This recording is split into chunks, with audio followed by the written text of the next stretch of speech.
देखिए, बाकी चीज़ें तो हम पढ़ ही रहे हैं, लेकिन श्रीमद् भगवत गीता को अगर अच्छे से समझ लिया ना, तो आपके जीवन के सारे सवालों के जवाब इसमें मिलते हैं, है ना। ज़िंदगी में जितने भी उलझन हैं, जितने भी सवाल हैं, सब गीता से हल हो जाते हैं। बस इसे ध्यान से समझने की ज़रूरत है। नियति किसको बोलते हैं? तो नियति किसको बोलते हैं? आत्मा को, सत्य को। ये चीज़ याद रखिएगा कि जब भी हम बोलते हैं ना कि नियति कर्म करना है, तो नियति कर्म मतलब सत्य और आत्मा के लिए कर्म करना, ठीक है। इसके अलावा कोई कर्म नहीं करना है, सिर्फ नियत कर्म करना है। तो बहुत बढ़िया, आत्मा ही नियति है, आत्मा ही नियति है। तो जो नियति पर पहुंच गया वो तो कर्म का साक्षी हो गया, वो इन दोनों को देख रहा है, अच्छा चल रहा है, बागीचा अतफाल है दुनिया मेरे आगे, वो चल रहा है, ठीक है, बच्चे खेल रहे हैं। कर्म तो तब भी नहीं रुका है, बस वो करता नहीं बचा है। कर्म तो तब भी चल रहा है ना, या कर्म रुक गया था? शरीर है तो कर्म है। तो भाई, जिसको आप साक्षी बोलते हो वो भी होता तो कोई प्राणी ही है ना। बहुत स्थूल बात कर रहा हूँ, पर आप जब कहते भी हो कि ये साक्षी भाव में है, तो आप किसी का नाम ही तो ले रहे हो, सामने कोई देहस्थ व्यक्ति ही तो है, तो कर्म वहाँ भी हो रहा है, बस उसने श्रेय लेना बंद कर दिया है, ठीक है। मतलब ये नहीं है कि जो साक्षी हो जाता है, जो भीतर की भावनाओं को और बाहर के कर्म को देख लेता है, तो उसका कर्म बंद हो जाता है। कर्म तो होता रहेगा, लेकिन अब वो करता नहीं बनेगा। वो ये नहीं कहेगा कि मैं करता हूँ, अब वो ये कहेगा कि सब अपने आप हो रहा, सब प्रकृति के गुणों के कारण हो रहा है। तो फिर वो फल की भी इच्छा नहीं करता है, क्योंकि उसे पता है जो जैसा कर्म करेगा फल परिणाम उसको वैसा ही भुगतना पड़ता है। तो वो फिर कर्म पे फोकस करता है, फल पे फोकस नहीं करता है, ठीक है। तो वो है जो नियति पर पहुंच ही गया। अर्जुन को कहा जा रहा है कि तुम कम से कम दूसरे तल पर तो आ जाओ पार्थ। मतलब ये उसकी बात होती है जो बिल्कुल सत्य में स्थापित हो गया है, तो वो व्यक्ति फिर तीसरे तल से भी ऊपर चला जाता है। लेकिन अर्जुन को कह रहे हैं कम से कम दूसरे तल पे तो स्थापित हो जाओ। अब आप सभी लोगों के लिए है ये, क्योंकि अर्जुन हम सब के तल पे ही है ना। हम जहाँ पे खड़े हैं अर्जुन भी वहीं खड़े हैं, और कृष्ण अगर उनको कुछ बता रहे हैं तो ये सब हमारे लिए है। ये अपने आप को वहाँ पे देखिएगा अर्जुन की जगह पे। तो और दूसरे तल पर गति की जाती है नियति पर पहुँचने की, है ना। दूसरा तल जो होता है वहाँ नियति तक पहुँचने के लिए गति की जाती है। मतलब जो श्रद्धा, जो चलन होता है कि अब हम चल पड़े हैं अपनी मंजिल की ओर, तो हमारी मंजिल नियति है और उस तक पहुंचने की शुरुआत होती है दूसरे तल से, ठीक है। तो कहाँ से होती है? पहुंचने की कामना से, नियति की दिशा में। ये दूसरे तल की पहचान है। मतलब दूसरे तल पे वो व्यक्ति है जो सत्य की ओर चलने के लिए अब तैयार है, ठीक है। तो पार्थ वो कर्म करो जो तुम्हें नियति की ओर ले जाए। कभी भी आप फंसे कि क्या करें, मतलब अगर आप कभी भी फंस जाए कि कहीं पे आपको समझ में नहीं आ रहा कि क्या करें क्या ना करें, उस क्षण में यही आपका उत्तर है। बस इसको बांध लीजिए अच्छे तरीके से। वो कर्म करो जो तुम्हें तुम्हारी नियति की ओर ले जाता हो। नियति क्या है? मुक्ति की ओर, ठीक है। नियति क्या है? मुक्ति की ओर। तो जब भी आपको लगे कि मैं इस पल क्या करूं क्या ना करूं, असमंजस में हूं, दो राहे में हूं, जिस तरह से अर्जुन दो राहे में थे कि मैं युद्ध करूं या भाग जाऊं, उसी तरह से हम सब कभी न कभी दो राहे पे आते हैं कि मैं क्या करूं, क्या निर्णय लूं, मुझे समझ में नहीं आ रहा। तो उस वक्त निर्णय वो लीजिएगा जो आपकी मुक्ति के लिए हो, जो आज़ादी के लिए हो, ठीक है। जो आपको बांध रहा हो कभी भी वैसा निर्णय मत लीजिएगा। चाहे फिर मुक्ति के लिए किसी को छोड़ना पड़े, किसी का विरोध करना पड़े, किसी को कुछ बोलना पड़े, लेकिन निर्णय वही लेंगे जो आज़ादी की ओर होगा। फिर चाहे किसी का दिल टूटे, किसी से ये कहे कि तुम लालची हो, कर्ता भाव कि तुम्हारा कर्म ये सब फालतू की चीज़ें हम नहीं सोचेंगे, है ना, क्योंकि यही सब तो हमारा बंधन है। तो अब 1 मिनट का थोड़ा विश्राम लीजिए और आपके जीवन में इस समय जो महत्वपूर्ण प्रश्न उपस्थित हो, जो अभी आपके समय में, मतलब जो अभी के समय में आपके मन में जो बात आ रही है, जो ये सवाल है, क्या आज अभी जिस पल आप बैठे हो, देखिए कि ये 3 शब्द उनका उत्तर है। मतलब जिस भी चीज़ में अभी आज फंसे हुए हैं आप, उनमें देखिए कि ये 3 शब्द उनका उत्तर है। सबके सामने जो सवाल रहते हैं उनमें यही बात रहती है कि क्या करूं, अब क्या करूं। तो यही जवाब है। जितने भी रास्ते खुल रहे होते हो तुम्हारे आगे, उनमें से वो रास्ता चुन लो जो तुम्हें आत्मा की ओर ले जाता है। बस मतलब जब भी आपको कभी चुनाव करना पड़े तो चुनाव क्या करना है कि हम उस रास्ते को चुनेंगे जो हमें आत्मा की ओर ले जाता हो, जो सत्य की ओर ले जाता हो। इसके अलावा जो रास्ता हमें डर की ओर ले जाता है, लालच की ओर ले जाता है, कामना की ओर ले जाता है, बिल्कुल उसका चुनाव नहीं करेंगे। ये चीज़ समझिएगा आप लोग कि आपके जीवन में जो भी प्रॉब्लम आ रही, जब ये लगे कि अब मैं क्या करूं, मुझे समझ में नहीं आ रहा, तो उस पल ये देखिएगा कि रास्ता किधर को जा रहा है, कामना की ओर जा रहा, लालच की ओर जा रहा, डर की ओर जा रहा, कि मुक्ति की ओर जा रहा है, आज़ादी की ओर जा रहा है। ठीक है, ये चीज़ ध्यान में रख के निर्णय लीजिए। बोलते हैं ना कि मैंने अभी बोला ना कि आपके सारे सवालों के जवाब यहाँ मिलेंगे, तो इस गीता में आपके सारे सवालों के जवाब मिलेंगे। तो आप अगर फंसे हुए हो और आप नहीं समझ पा रहे हो कि अपनी लाइफ में क्या निर्णय लो, तो निर्णय हमेशा मुक्ति की ओर ही लेना। ठीक है, ये चीज़ समझ में आ गई। अभी हम लास्ट में बात करेंगे, इसे ध्यान से समझिएगा। जितने भी रास्ते खुल रहे होते हो तुम्हारे आगे, उनमें वो रास्ता चुन लो जो तुम्हें आत्मा की ओर ले जाता है। बस बाकी रास्ते बस तुमको वही करेंगे कि चश्मा हरा कर देंगे। मतलब बाकी रास्ते अगर आप चुनोगे ना तो वो करेंगे कि आपका चश्मा हरा हो गया और आपको सब कुछ हरा दिखने लगा, जबकि हरा है नहीं। तो जो कामना, जो डर, जो लालच आपके अंदर आ गया ना, तो फिर आपको वो दिखने लगेगा जो है नहीं, आप वो चीज़ भी बाहर देखने लगोगे। ठीक है, तो चाहे तो अपनी अपनी पुस्तक में लिख भी ले कि बस तुमको वही करेंगे कि चश्मा हरा कर देंगे। इस चीज़ को आप अपनी जो बोलते हैं ना कि कॉपी रख लीजिए, उसमें लिख लीजिए। ठीक है, तो आपके सामने जीवन में अभी कौन से प्रश्न, मुद्दे उपस्थित हैं, और देखें कि ये इतनी सी बात की नियत कर्म करो कैसे हर प्रश्न का उत्तर बन जाती है। ठीक है, आपके सामने अभी जो भी सवाल आ रहा है अपनी ज़िंदगी से रिलेटिव, आपके रिश्तों को लेके, आपके बच्चों को लेके, आपकी पत्नी को लेके जो भी सवाल आ रहे हैं, बस देखिए कि उसका जो उत्तर है नियत कर्म करो। ये चीज़ आपके सारे निर्णय आसान कर देगी। ठीक है, वही करो जो सही है, वो करो जो करना चाहिए। ये नहीं कि ये करेंगे तो मतलब पत्नी नाराज हो जाएगी, ऐसा करेंगे तो समाज क्या कहेगा, ऐसा करेंगे तो कहीं हमारा जीवन बेकार ना चला जाए। ये सब अगर आपका जीवन बेकार जा रहा है, ये डर है। अगर समाज क्या कहेगा तो ये भी डर है। ठीक है, मैं जीवन में कैसे जी पाऊंगा पत्नी के बिना, ये एक तरह से भी डर है। सब ये डर कहलाते हैं। अगर आप ऐसी चीज़ें सोच रहे हो ना निर्णय लेने से पहले, तो समझ जाओ कि कामना आपके ऊपर हावी है। ठीक है, आप कहीं ना कहीं डरे हुए हो, कहीं ना कहीं लालच में हो। लेकिन जब सबकी परवाह छोड़ के और आप वो निर्णय लेते हो कि चाहे कुछ भी हो, दुनिया समाज कुछ भी कहे, मेरा जो होगा देखा जाएगा, लेकिन अभी मैं इस चीज़ से मुक्त हो रहा हूँ, अभी मैं ये निर्णय लूँगा, ये नियत कर्म है। ठीक है, और ये नहीं कि ये बात बड़े मुद्दों पर ही शामिल होती है।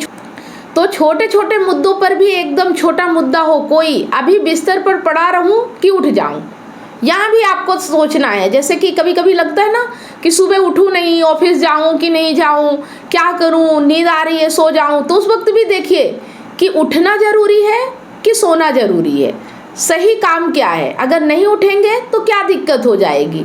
अगर वो नियति के लिए, सही के लिए तो ठीक है। अगर वो गुलामी है, मन नहीं कर रहा है, आप ऊब चुके हैं, तो फिर उस काम को देखिए, है ना, कि आपका मन उठने के लिए क्यों नहीं कर रहा है। क्योंकि आप जिस चीज़ को प्रायोरिटी बनाओगे उसके लिए ऐसा हो ही नहीं सकता कि आपको नींद आ जाए। अब जैसे अगर कोई सुबह सुबह उठता है, मान लो 8 बजे, लेकिन टिकट बुक करा लिया है उसने 5 बजे का, तो अब उसके लिए प्रायोरिटी क्या हो गई कि अगर वो 5 बजे नहीं उठेगा, ट्रेन छूट जाएगी, टिकट उसका कैंसिल हो जाएगा और उसके पैसे चले जाएंगे। तो उसके लिए मतलब वो ऑटोमेटिक उसकी नींद खुल जाती है। तो क्यों खुल जाती है? क्योंकि उसके लिए इम्पोर्टेंट होता है, अर्जेंट होता है। तो वैसे ही हमारे जीवन में जो चीज़ें अर्जेंट होगी, जो इम्पोर्टेंट होगी, उसके लिए हमें बहाने नहीं होते, आलस नहीं आता है। आलस और बहाने उन्हीं चीज़ों के लिए आता है जिसमें हमारा मन नहीं लगता, जो हम करना नहीं चाहते, लेकिन हम समझते नहीं। हम सोचते हैं अरे मन नहीं करा, फिर भी मजबूरी में करते, ज़बरदस्ती करते, यही हमारा दुख बन जाता है। ठीक है, तो वो काम कीजिए जो आपको अच्छा लगता है, जो आपके लिए प्रायोरिटी है, जो जिसको करने में आपको मज़ा आता है, जिसको करने में लालच भी नहीं है, मतलब आलस नहीं आता है।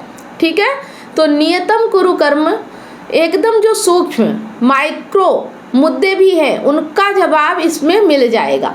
और इस जवाब के केंद्र में वेदांत की एकदम मौलिक दृष्टि बैठी है, जो कहती है कर्म कर्ता के हित के लिए ही तो करते हो ना। और कर्ता का बड़े से बड़ा हित यही है कि वो अपनी नियति तक पहुंच जाए, जिस जगह के लिए मुसाफिर कभी निकल पड़ा था घर से उस मंजिल को पा जाए। तो कर्ता कौन है? अहंकार। ठीक है, कर्ता कौन है? अहंकार। अहंकार ही बोलता है ना मैंने ये किया, मैंने वो किया, तो उसकी मंजिल क्या है? आत्मा। ठीक है, तो जो भी कर्म करो अहंकार को आत्मा से मिलाने के लिए। ठीक है, तो हमें कर्म क्या करना है? सत्य तक, और आत्मा मतलब सत्य। जो भी कर्म होगा अहंकार हमेशा कामना करता है, लालच करता है, डरा हुआ रहता है, इसका मतलब वो अहंकार है। लेकिन जैसे ही वो मुक्त हो जाता है, आज़ाद हो जाता है, निडर हो जाता है, तो समझ जाओ कि वो आत्मस्थ हो रहा है। ज्ञान अब समझ में आ रहा है, चीज़ें उसे स्पष्ट हो रही हैं, इसलिए उसके मन का डर जा रहा है। मतलब ज्ञान उतरना इस चीज़ का प्रमाण है कि आपके जीवन में डर कितना बचा है। जैसे जैसे ज्ञान आपके जीवन में उतरेगा ना, आपके जीवन का डर अपने आप खत्म होता चला जाएगा किसी भी चीज़ को लेके, है ना। यहाँ तक कि मौत का भी डर खत्म हो जाता है। तो कर्म तो कोई अपने आप में चीज़ होती ही नहीं, सारे कर्म किसके लिए होते हैं? वही वेदांत की बात को हम किसके लिए? मैं कौन हूँ। कर्म किसके लिए है? कर्ता के लिए है। और कर्ता की भलाई किसमें है? मुक्त होने में। तो भैया कर्म का जब भी सामने कुछ चल रहा हो मुद्दा, तो बस यही देख लो कि ये तुम्हें मुक्ति की ओर ले जा रहा है या झंझट की ओर ले जा रहा है मामला। ये चीज़ देख लोगे तो आप निर्णय ले पाओगे। अब इसमें एक बात और बड़ी रोचक कृष्ण ने जोड़ दी है, वही 3 शब्दों के आगे जो कह रहे हैं कि कर्म अकर्मण्यता से श्रेष्ठ है। ये क्या बात है? मैं अकर्मण्यता क्यों ना चुनूं भाई? उसमें कर्ता भाव नहीं रहता ना। कर्ता लोग क्या करते हैं? जो कर्ता भाव वाले होते हैं वो क्या करते हैं? सब वो तो कर्म करेंगे, घोर कर्म कहते हैं हम करता है। तो अर्जुन कह रहे हैं ये सब देखो, सब कर्ता बनकर खड़े हुए हैं, हथियार वगैरह लेकर खड़े हुए हैं, घोड़े हाथी। मैं करता नहीं हूँ, मैं नहीं हूँ करता। तो कृष्ण जवाब दे रहे हैं, कर्म ज्यायो या कर्मणः, कर्म बेहतर है अकर्मण्यता से। क्यों बेहतर है बताओ? अभी जो आपने सब लिखा हुआ है उसी के आधार पर बता दोगे। जब भी पूछा जाए कि कुछ उत्तर दीजिए तो उसमें हमेशा यही पकड़ा करिए कि किसके लिए है ये बात, किससे कहा जा रहा है कि कर्म बेहतर है अकर्मण्यता से। मुक्त से कहा जा रहा है क्या?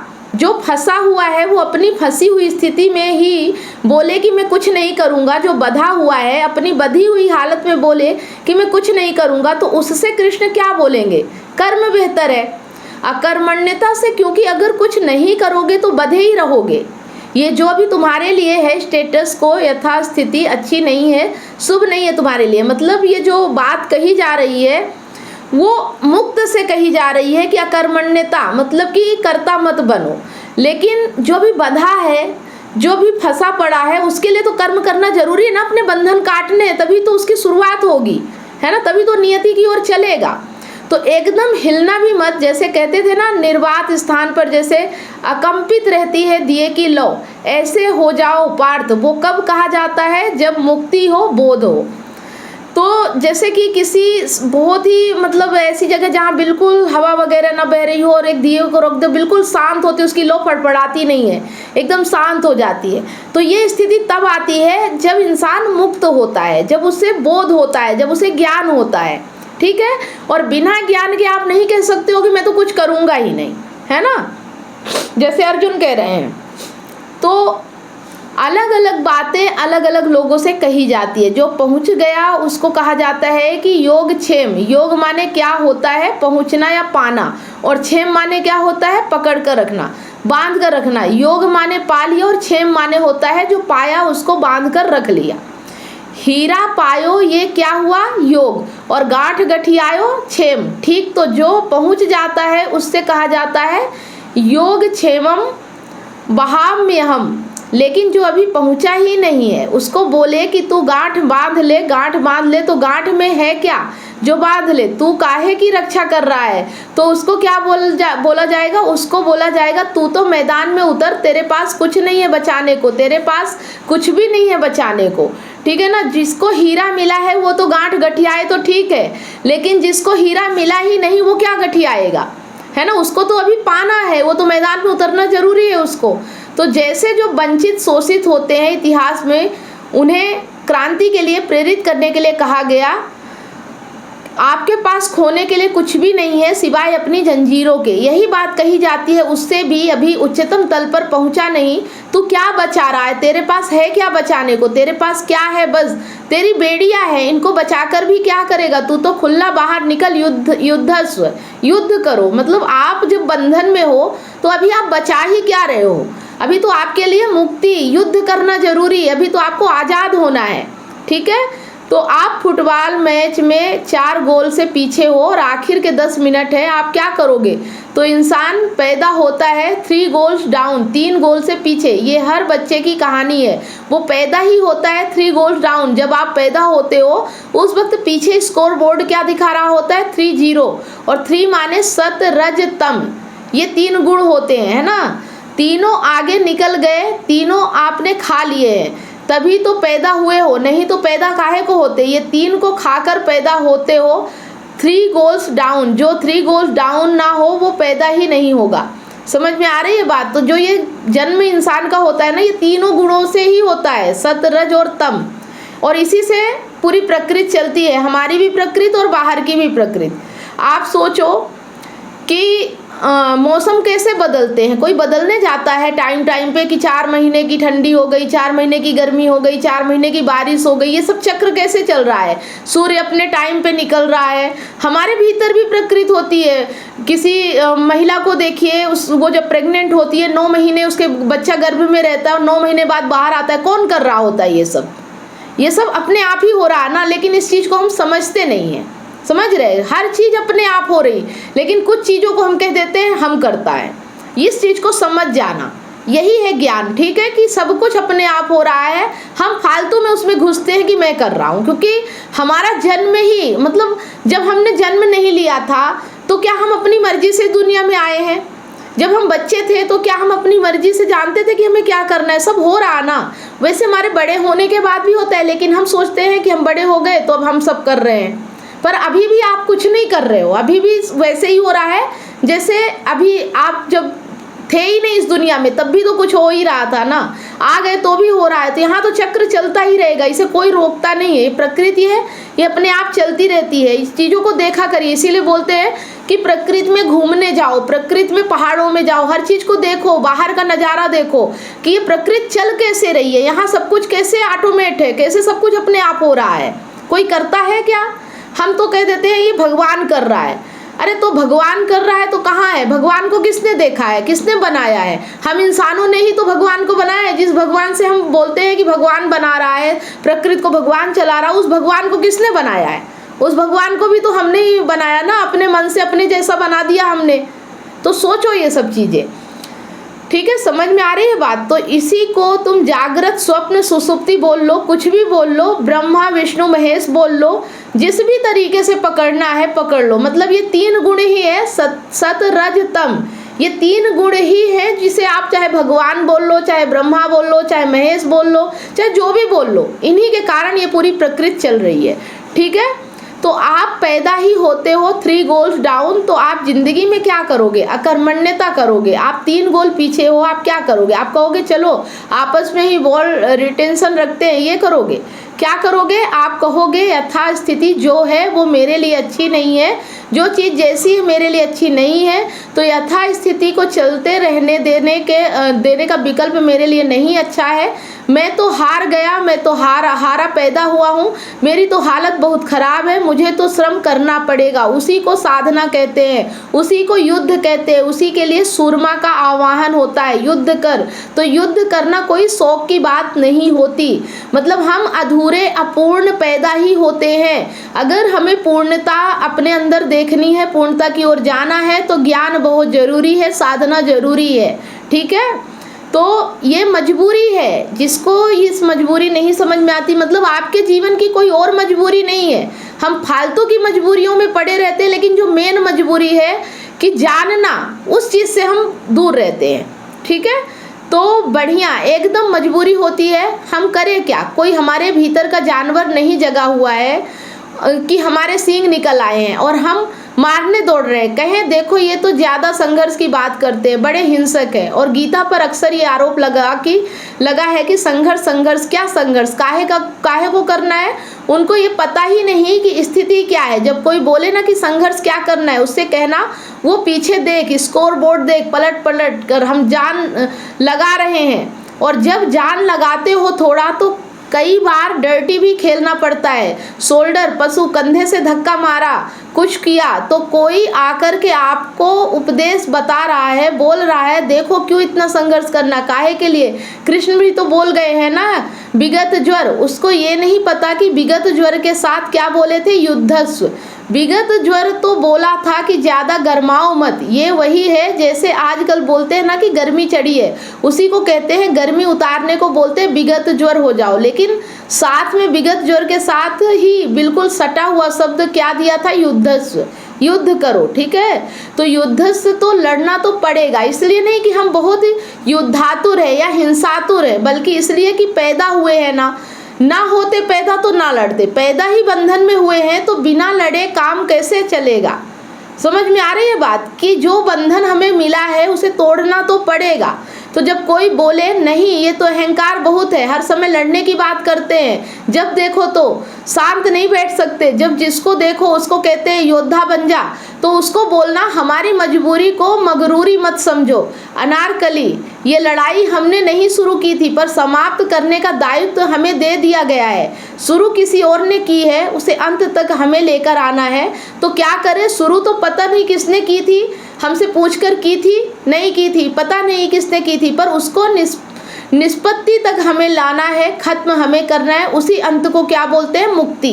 ठीक है, तो चलिए आज यहाँ तक फिर से मुक्ति तक। माया देती है क्या, मुक्ति बैठे बैठाए, ऐसे बैठे लड्डू खा रहे कह रहे मुक्ति मिल जाएगी। मुक्ति तो श्रम ही मिलती है, बिना मेहनत के मिलती है क्या। फिर समझ में आ रही है बात कि मुक्ति बिना श्रम के नहीं मिलेगी। बंधन तो हमें बिना श्रम के भी मिल जाएगा, लेकिन अगर आप मुक्ति चाहते हो, आज़ादी चाहते हो तो लड़ना पड़ेगा, मेहनत करना पड़ेगा। आप जहाँ भी बंधे हो, जहाँ भी आपको लग रहा है कि ये बंधन है, ये मजबूरी है, ये परेशानी है, आपको हर जगह लड़ना पड़ेगा, है ना। बिना लड़े आपको स्वतंत्रता नहीं मिलेगी। हमारा भारत देश अंग्रेजों ने कब्जा कर लिया, गुलाम बना लिया, तो आज़ादी पाने के लिए लड़ना पड़ा ना, तो मिली स्वतंत्रता। वैसे ही अब हमारा मन हमें गुलाम बना रहा है, हमारा मन हमें भगा रहा है, हमारे मन के अंदर बहुत सारी चीज़ें हैं। तो अब इससे भी तो हमें लड़ना पड़ेगा ना, तभी तो आज़ादी मिलेगी। क्या बैठे बिठाए मिल जाएगी क्या। ऐसे तो कोई भी आपके ऊपर चढ़ जाएगा, आके बोलेगा तू कमज़ोर है, जो मैं चाहता हूँ वही कर। आप बोलोगे मैं तो मजबूर हूँ, समाज क्या कहेगा, दुनिया क्या कहेगी। ऐसे कहने से आप आज़ाद हो जाओगे क्या।